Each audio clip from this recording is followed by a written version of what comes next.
محمد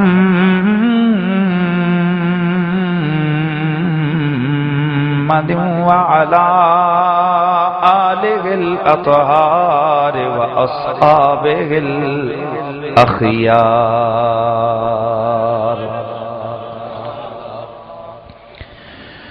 أما بعد فأعوذ بالله السميع العليم من الشيطان الرجيم.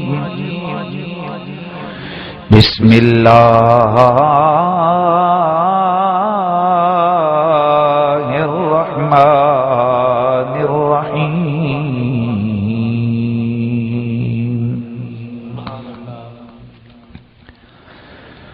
والفجر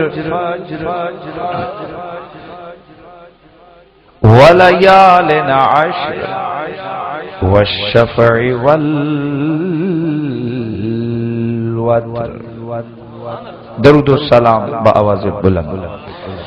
الصلاة والسلام عليك يا سيدي يا رسول الله وعلى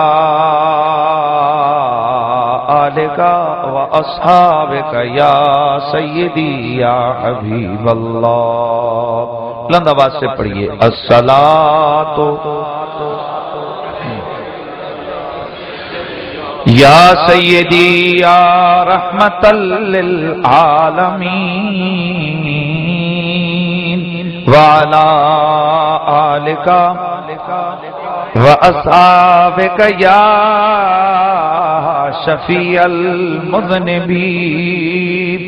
الصلاۃ والسلام علیک یا جد الحسن والحسین وعلى آلك وأصحابك يا مولانا ومولى الثقلين.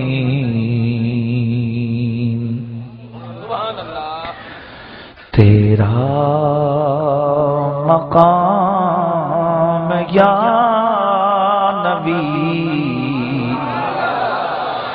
کوئی سمجھ سکا نہیں.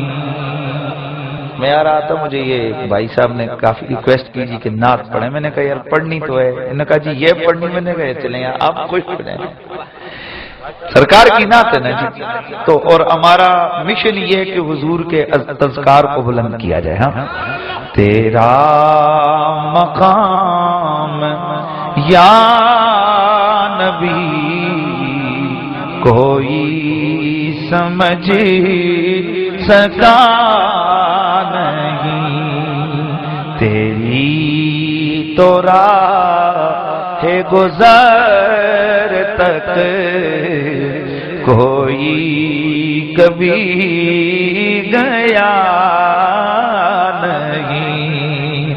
تیری تو راہ گزر تک کوئی کبھی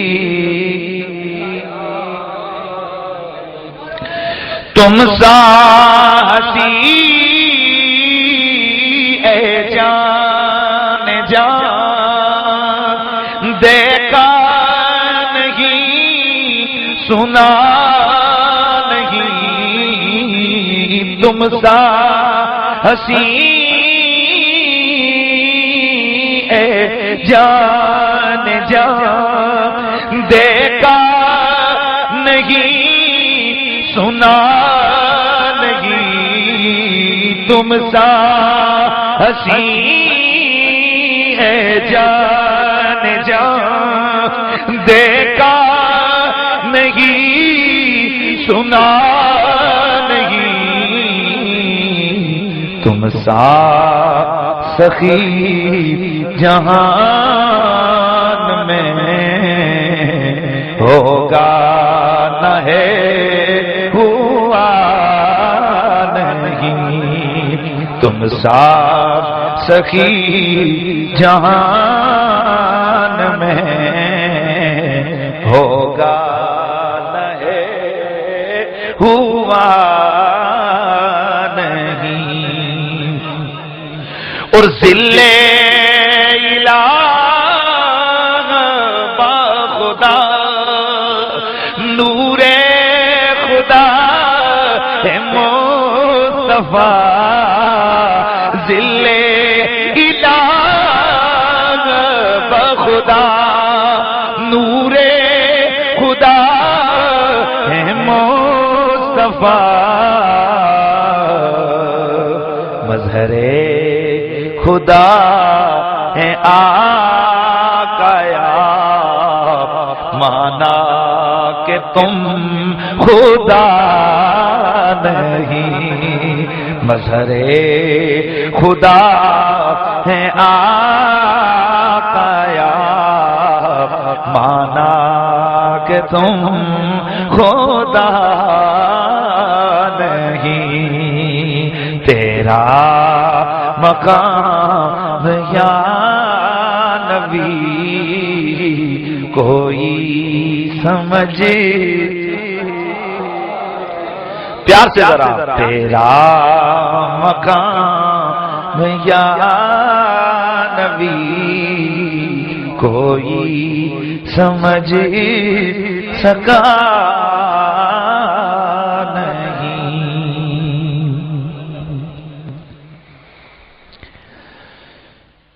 بعد از حمد و ثنا لائق تعظیم و تکریم زیب مسند صدارت صاحب علم و معرفت جناب حضرت گرامی المرتبت پیر طریقت جناب محترم پیر اورنگزیب بادشاہ صاحب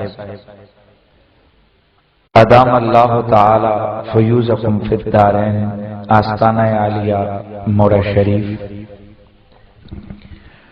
لائق تعظیم و تکریم محبی فی اللہ جناب حضرت محترم خلیفہ صوفی ضمیر احمد القاسمی زاہدی، میرے سر کا تاج، وارثان محراب و منبر، وارثان انبیاء و مصطفیٰ، جمیع علماء ذی قدر و ذی منزلت، میزبان گرامی بانی محفل جناب برادر گرامی ڈاکٹر محمد راجہ محمد جاوید صاحب، دیگر ثناخانان مصطفیٰ، جمیع حاضرین و سامعین، السلام علیکم ورحمۃ اللہ وبرکاتہ۔ ابھی میں خلیفہ صاحب کے گھر کھانا کھا رہا تھا تو وہاں بیٹھے بیٹھے ایک بات چل پڑی، وہی بات میں آپ کے سامنے دہرا دیتا ہوں۔ میں نے وہاں ان دوستوں سے بات کرتے ہوئے کہا کہ میرے بھائی، معاملہ نہ قوم کا ہوتا ہے، نہ خاندان کا ہوتا ہے، نہ ہی پیسے کا ہوتا ہے، اور نہ ہی کوئی اور مسئلہ ہوتا ہے۔ معاملہ صرف اور صرف توفیق اور قبولیت کا ہوتا ہے۔ ہم نے کئی لوگوں کو دیکھا کہ وہ کتے کے پیڑ پہ 5-5 لاکھ روپیہ لگا دیتے ہیں، اس کا مطلب ہے وہ کنجوس نہیں ہے۔ توجہ ہے؟ بہت سارے کاموں پر ان کا سرمایہ، ان کا پیسہ صرف ہو جاتا ہے، لیکن اگر انہی لوگوں سے کہیں کہ اللہ کی راہ میں آؤ تو 10 روپے نکالتے ہوئے بھی کافی گھبراتے ہیں۔ بات پیسے کی بھی نہیں ہے، کنجوسی نہ کنجوسی کی بھی نہیں ہے، معاملہ ہے توفیق کا۔ اور یاد رکھیے کہ اللہ کے حبیب نے جب بھی اللہ سے دعا مانگی تو نیکی کی توفیق کی دعا مانگی. ذرا سبحان اللہ کی آواز آئے. اے اللہ اپنی بارگاہ سے خیر العمل اچھے کام کی توفیق عطا فرما. حضور کی یہ دعا رہی ہے.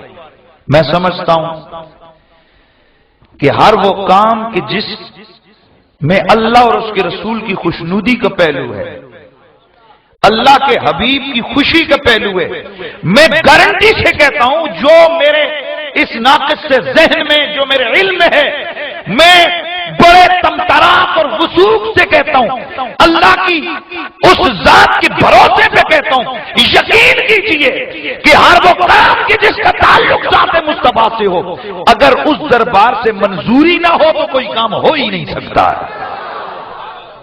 یہ پکی بات ہے. اس لیے خوش نصیب ہیں وہ لوگ جنہیں میرا اللہ اپنے نبی کے ذکر کی محفل سجانے کی توفیق عطا فرماتا ہے. خوش نصیب ہے وہ بستی، خوش نصیب ہے وہ حویلی، خوش نصیب ہے وہ قطع زمین، خوش نصیب ہے وہ علاقہ کہ جہاں میرے مصطفیٰ کے ذکر کی بہاریں آتی ہیں. حضرات گرامی، اسی طرح خوش نصیب ہے وہ مہینہ جو میرے رسول کے ذکر کی بہاریں لے کر آتا ہے، اور اسی مناسبت سے اس کا نام ہی ربیع الاول ہے. ربی کہتے ہیں بہار کو، اور اول کا معنی ہے پہلی، تو پہلی بہار. ذرا ذوق کے اظہار، چونکہ مجھے خلیفہ صاحب نے کہا ہے کہ جی آپ نے پیار محبت کی بات کرنی ہے، اور ویسے بھی ہمارا مزاج یہی ہوتا ہے کہ ہم حضور کے میلاد کی محفل کو بڑا ایک امن محبت کا ایک رنگ دے کر اس کو اختتام کرنے کی کوشش کرتے ہیں.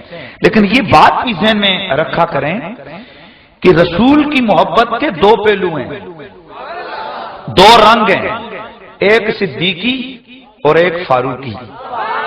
ذرا ذوق کے اظہار کرنے گیا، اونچا بولو. ایک صدیقی اور ایک صدیقی رنگ کیا ہے؟ آئیے ذرا میں حدیث مسند کی عرض کرنے لگا. میرے سرکار گئے تو صدیق اکبر آہستہ آہستہ ذکر لگے. صدیق کیا کر رہے ہو؟ اللہ کا ذکر. اکیلے میں؟ جی اللہ. جی آقا. آواز اونچی نہیں. حضور جس کا میں ذکر کر رہا ہوں اس کو پتا ہے. آگے گئے جناب فاروق اعظم زور زور سے ذکر کر رہے ہیں. عمر اللہ بہرا ہے، اللہ کو سنا رہے، بہرا ہے، ذکر اتنا اونچا کر رہا ہے. عرض کی آقا وہ تو دل کے خیال کو بھی جانتا ہے، اونچا اس لیے کر رہا ہوں وہ خوش ہو جائے اس کا دشمن رونے لگ جائے. ذرا ذوق اظہار کرے نا. ذرا میں شیطان پہ شدت ڈھا رہا ہوں، شیطان پہ سختی کر رہا ہوں. اللہ اکبر. میرے آقا نے دونوں کے سٹائل کو غلط نہیں کہا. سرکار صدیق کی طرف متوجہ ہوئے فرمایا تو تھوڑی سی آواز اونچی کر لیا کر. ان کی طرف مڑے نے کہا تو بہت جو زیادہ جوش میں نا تھوڑا سا. میرے آقا نے دونوں انداز کو قبول کیا، پسند کیا. مطلب کیا؟ اگر تیرا انداز صدیقی ہے وہ بھی قبول ہے، تیرا انداز فاروقی ہے وہ بھی قبول ہے. تو ہمارے ذکر مصطفیٰ کی محفلوں میں کبھی کبھی صدیقی رنگ ہوتا ہے. اپنا جناب اپنے حبیب کا ذکر کرتے رہو، لیکن یاد رکھیے یہ جو دور آپ دیکھ رہے ہیں یہ دور وہ دور چل رہا ہے کہ جب گستاخان پیغمبر، گستاخان مصطفیٰ اپنی بڑی زبانوں کو میرے مصطفیٰ کریم کی ناموس کے خلاف استعمال کر رہے ہیں، تو یقین کیجیے اور اس بات کو اپنے پلے باندھ کے رکھیے کہ جب امن ہو تو صدیقی رنگ بہتر ہے، اور جب دشمن للکار رہا ہو تو وہاں فاروقی رنگ پکار کر کہتا ہے.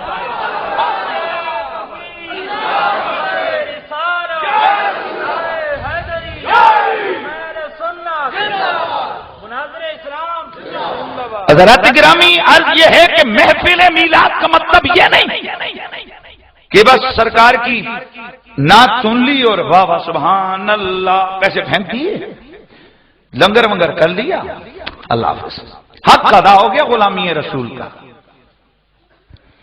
نہ،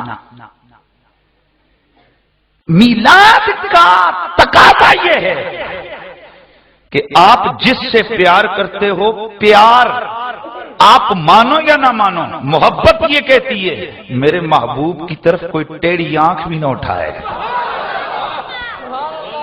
میں آپ کو ایک شغل کی بات بتاتا ہوں، یہ گزشتہ 2-3 مہینے کی بات ہے۔ اسلام آباد میں وہ ایک ڈاکٹر صاحب ہیں، آپ تو جانتے ہی ہیں، جانتے ہو نا، وہ پاگل جو ہو گئے کچھ عرصے سے، وہ جناب وہ ڈاکٹر صاحب کی وہ پاگل پنا میرے سامنے تھا 2 دن پہلے، اس نے انٹرویو دیا ہوا تھا، تو میں نے اسلام آباد پارا چوک کے اندر اس کا تھوڑا سا آپریشن کیا۔ اس کی وجہ یہ ہے کہ جس سے دوستی کرو تو رسول کے لیے، جس سے دشمنی رکھو تو وہ بھی رسول کی وجہ سے۔ ہم کیا سمجھیں یار، کون یہ پیر ہمیں کوئی پیسہ دیتے ہیں؟ ان کے بڑوں نے ہمیں کوئی پیسے دیے؟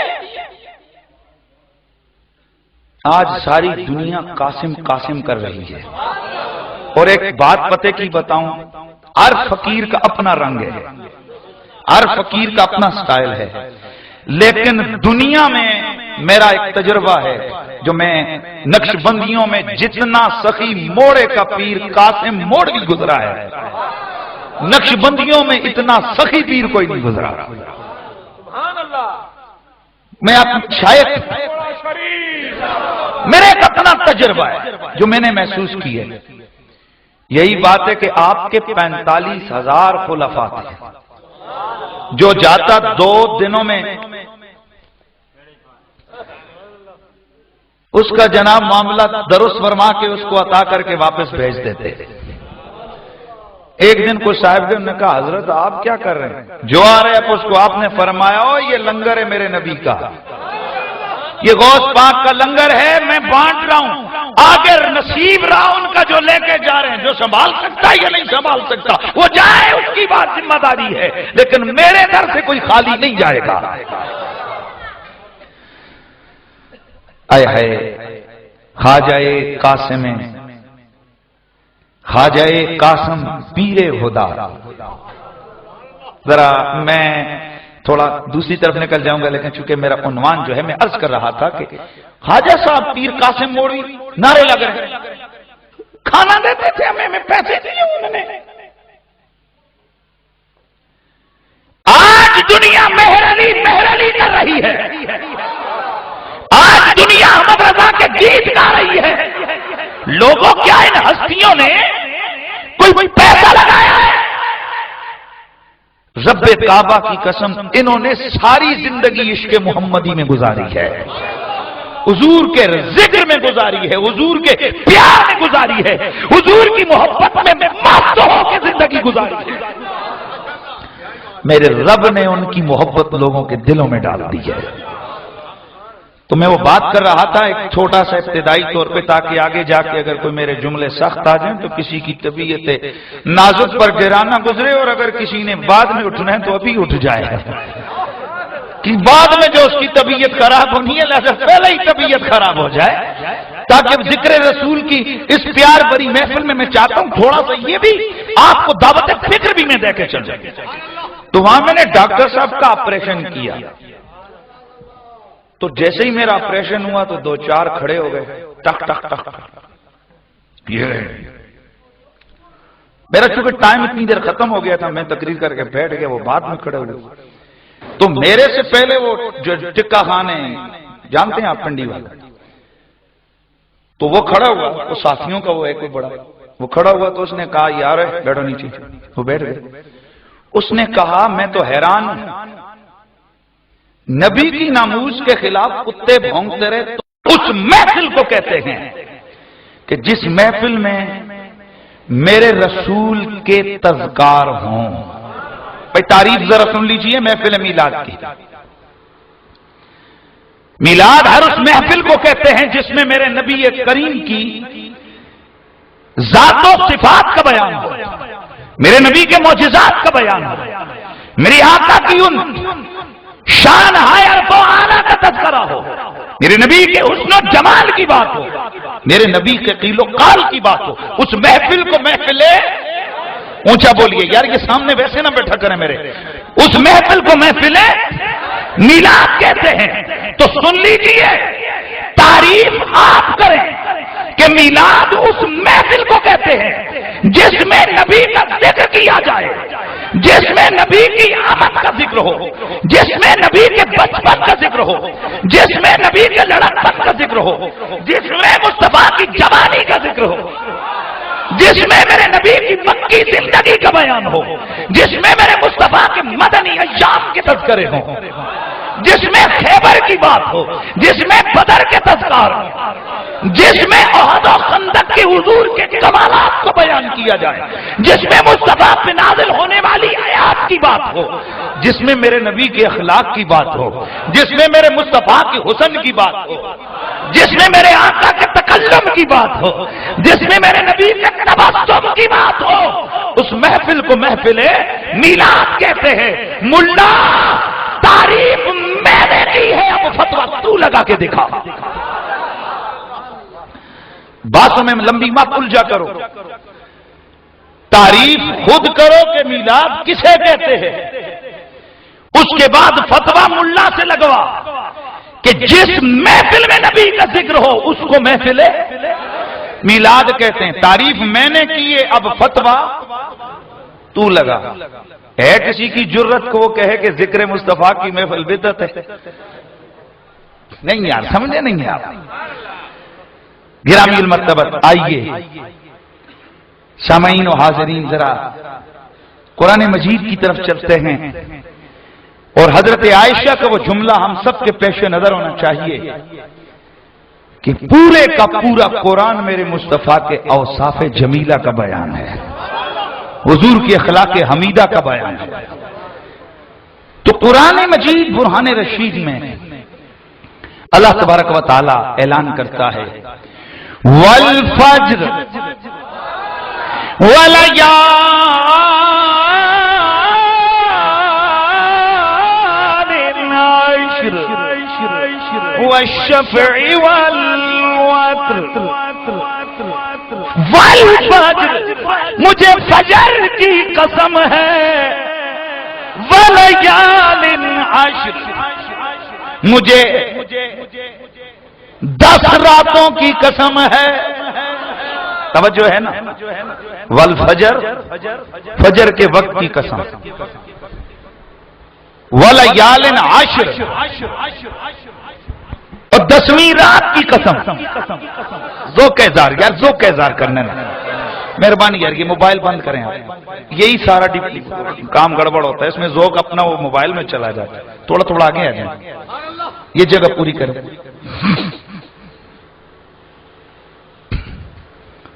یار یہ ذوق والے بندے تھوڑا تھوڑا آگے آ جائیں ایسے۔ والفجر، مجھے قسم ہے فجر کے وقت کی، ولیال عشر، 10 راتوں کی قسم، ولیال عشر والشفع والوتر، مجھے جفت اور طاق کی قسم ہے۔ اللہ تعالیٰ نے اس قرآن مجید کی سورہ فجر کے اندر یہ قسمیں ارشاد فرمائی ہیں، اور میں اسی غالباً اسٹیج پر کئی دفعہ بیان کر چکا ہوں کہ قسم عام جو لغت کا لینگویج کا قانون ہے، قسم وہاں کھائی جاتی ہے جہاں انکار ہو۔ میں نے کیا کہا؟ جہاں انکار پائے جائے، مثلا میں کہتا ہوں فلاں کام ہو گیا، آپ کہتے ہو نہیں ہوئے، میں کہتا ہوں ہو گیا، آپ کہتے ہیں نہیں ہوا، آپ کا انکار میری قسم، میں کہوں گا آپ قسم ہے، تو جو آدمی آتے ہی قسم اللہ کی قسم، میں نے بات آگے انکار کیا ہی نہیں ہے، پہلے ہی قسم کہا ہے تو قسم وہاں کھائی جاتی ہے جہاں انکار ہو، جہاں سننے والا انکار کرے قسم وہاں کھائی جاتی ہے۔ تو آئیے ذرا قرآن مجید برہان رشید میں دیکھتے ہیں، میرے اللہ نے تو کئی جگہ قسمیں ارشاد فرمائی ہیں، والضحیٰ واللیل اذا سجا، والتین والزیتون وطور سینین وہذا البلد الامین لا اقسم بہذا البلد. بھائی جگہ جگہ میرے مالک ارض و سما نے قسم ارشاد فرمائی ہے. اب سوال یہ پیدا ہوتا ہے کہ قرآن کا مخاطب اللہ کا نبی ہے، آمنہ کا چاند ہے، تو یہ قسم ارشاد فرمانے کا مطلب کیا ہے؟ کیا مقصد ہے یہ قسم ارشاد فرمانے کا؟ کیا سرکار کو یقین نہیں آ رہا تھا؟ بھئی وجہ کیا ہے؟ امام سیوطی رحمت اللہ تعالی علیہ آپ نے الاتقان کے اندر اس مسئلے کو حل فرمایا، اسی طرح البرہان کے اندر بھی موجود ہے، اور اسی مسئلے کو امام رازی نے بھی کئی جگہ پر ڈسکس کیا ہے. لیکن وضاحت سے امام سیوطی علیہ رحمہ نے لکھا ہے. امام سیوطی رحمت اللہ تعالی علیہ آپ فرماتے ہیں کہ قسم کا جو حقیقی مطلب ہے، حقیقت میں تو قسم کی وہ جو وضع ہے وہ اس لیے گئے تاکہ اگلے کو یقین دلایا جائے. لیکن کبھی کبھی قسم قسم قسم اس لیے اٹھائی جاتی ہے کہ جس چیز کی قسم کھائی جا رہی ہو اس کی عظمتوں کا اعلان کرنا مقصود ہوتا ہے.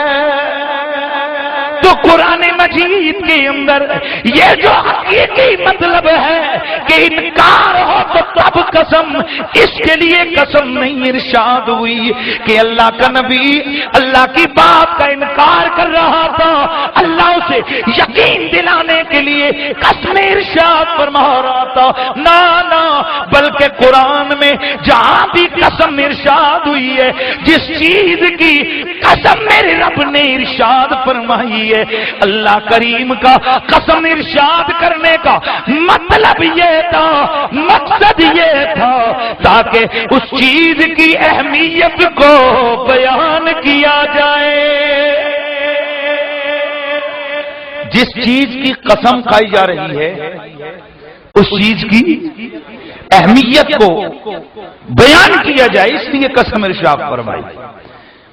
یعنی قسم کہاں کھائی جاتی ہے؟ جہاں کوئی اہم ترین چیز کو ہائی لائٹ کرنا ہو، کسی خاص چیز کو. آئیے میرا رب کہتا ہے والفجر، مجھے قسم ہے فجر کے وقت کی، ولیال عشر، مجھے قسم ہے 10 راتوں کی. اب جو میں نے قانون بیان کیا کہ قسم کسی خاص چیز کے لیے اٹھائی جاتی ہے، آپ سوال کر سکتے ہو کہ مولانا صاحب آپ نے ابھی کہا کہ قسم کسی خاص چیز کے لیے ارشاد کی جاتی ہے، حالانکہ غور کریں قرآن کہتا ہے والفجر، مجھے فجر کی قسم ہے، والعصر، مجھے عصر کی قسم ہے، والضحیٰ، مجھے چاش کے وقت کی قسم ہے. اب فجر بھی کوئی اہم چیز نہیں، عصر بھی کوئی عام چیز نہیں، یہ چاشت بھی کوئی عام چیز نہیں، یہ رات بھی کوئی عام چیز نہیں، خاص چیز نہیں، اہم چیز نہیں. کیونکہ روز فجر آتی ہے، روز رات آتی ہے، روز چاشت کا وقت درپیش ہوتا ہے. ایک سال میں 365 فجریں، یہ ذوق کا اظہار کرنا ہے نا سب نے. ایک سال میں 365 فجریں، 365 عصریں، 365 وقت دعا، وقت چاش. اے میرے مولا، جب یہ فجر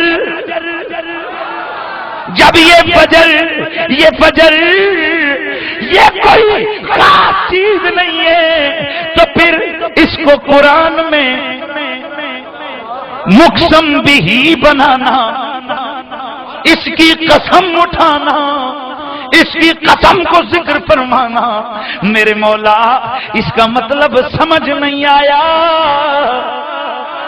میں اس معاملے کو ڈھونڈتے میں اپنے بریلی کے شاہ احمد رضا کے قدموں میں پہنچ گیا. یار اب یہ نیچے نہیں لکھنے دینا یار، تسی سارے اللہ و چادراں خدا دا واسطے نہیں ہے. سبحان اللہ دی